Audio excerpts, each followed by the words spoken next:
Assalamualaikum warahmatullahi wabarakatuh. Perkenalkan, saya Kuku Adiaksa dengan NIM 18040317. Saya sendiri di sini dari mahasiswa mata kuliah rantai pasok ingin menjelaskan materi saya. Baik, saya akan menjelaskan bahwasannya materi saya yang berjudul dimana supply chain di mata kuliah rantai pasok kali ini. Nah, yang pertama kita akan mengetahui apa itu supply chain. Nah, supply chain itu adalah suatu sistem yang mengelola layanan dengan layanan lainnya yang bertujuan untuk memenuhi kebutuhan pelanggan.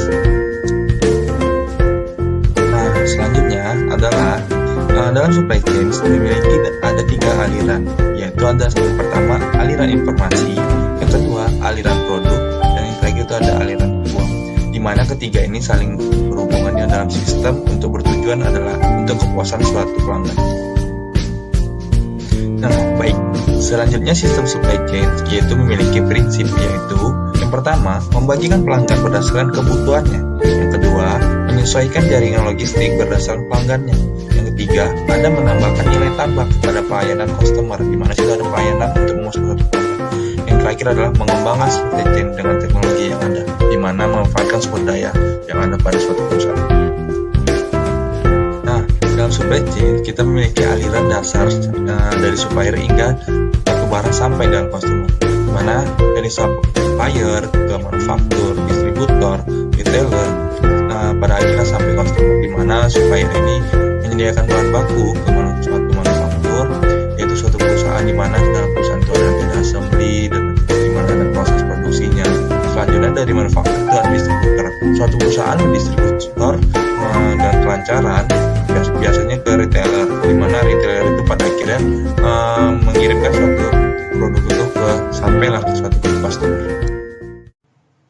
Selanjutnya adalah tantangan saya akan menjelaskan tujuan sebagai supply chain. Dalam yang pertama adalah suatu persaingan tingkat global. Tingkat global yang pertama adalah yang pastinya penerimaan produk antara komponen lainnya agar kelancaran supply chain berjalan dengan lancar agar bisa mampu bersaing. Kedua, mengurangi biaya produksi, membangun infrastruktur dan yang lain adanya ini yang ketiga memaksimalkan hasil dari sumber lain. Infrastruktur adalah yang ada sangat penting dalam seperti sumber daya manusia, ada daya alam, inflasi seperti itu dari bahan baku, transportasi dan lain adalah salah satu. Memuaskan kelancaran dalam barang dalam rantai pasok adalah komunikasi antar organisasi untuk kelancaran. Baik, selanjutnya supply chain memiliki beberapa manfaat.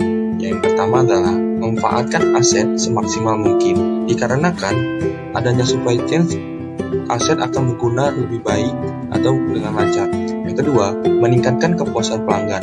Nah, karena ada supply chain, kepuasan pelanggan pasti terpenuhi karena adanya kelancaran dan kecepatan waktu untuk produk sampai ke customer. Ketiga, mengembangkan perusahaan menjadi lebih besar. Dikarenakan di poin 1 itu memanfaatkan aset. Ketika aset setelah dimanfaatkan, kemungkinan besar perusahaan akan jadi lebih besar. Yang keempat, yang pastinya adalah menurunkan biaya operasi. Selanjutnya adalah tantangan dalam supply chain adalah sebagai berikut, di mana yang pertama adalah persaingan tingkat global. Tingkat global oleh karena itu diperlukan kerjasama yang kuat antara komponen lainnya agar pendistribusian barang berjalan dengan lancar agar bisa mampu bersaing di tingkat global. Yang kedua, membangun infrastruktur. Infrastruktur ini ya salah satunya adalah seperti gedung, peralatan, mesin dan lain-lain. Infrastruktur adalah sangat penting dalam supply chain. Yang ketiga adalah birokrasi. Birokrasi seperti pendirian perusahaan, akte perusahaan adalah salah satu kelancaran dalam supply chain. Yang keempat adalah komunikasi antar organisasi untuk kelancaran supply chain. Nah, sudah kita bahas supply chain dari slide sebelumnya.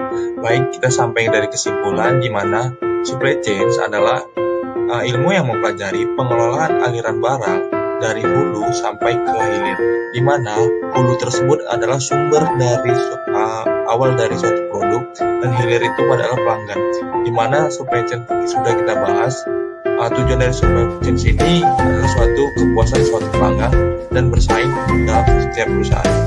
Kemudian supply chain dalam suatu perusahaan akan menentukan apakah mereka akan unggul atau kalah dalam persaingan untuk mengalirkan dan mendistribusikan suatu produknya ke customer.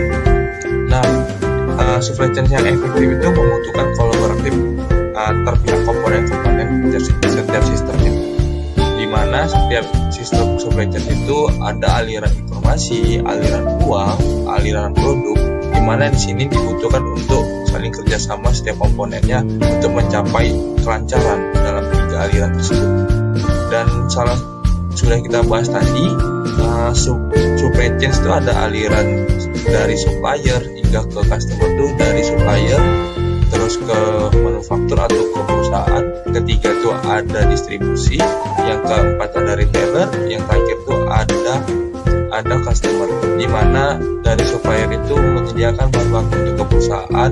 Setelah itu di perusahaan itu ada assembly dan aliran produksi pengoperasian suatu produk. Setelah itu setelah didapat produk di perusahaan mendistribusikan ke retailer, di mana retailer itu pada akhirnya mensuplai produk itu ke customer, di mana setiap kecepatan suatu pelanggan menerima suatu produk dibutuhkan kerjasama yang baik dalam antar perusahaan dan organisasi. Nah, telah sampai dari penghujung materi. Kita telah membahas supply chain, tadi sudah saya jelaskan semua. Saya mundur diri dan terima kasih atas perhatiannya. Assalamualaikum warahmatullahi wabarakatuh. See you.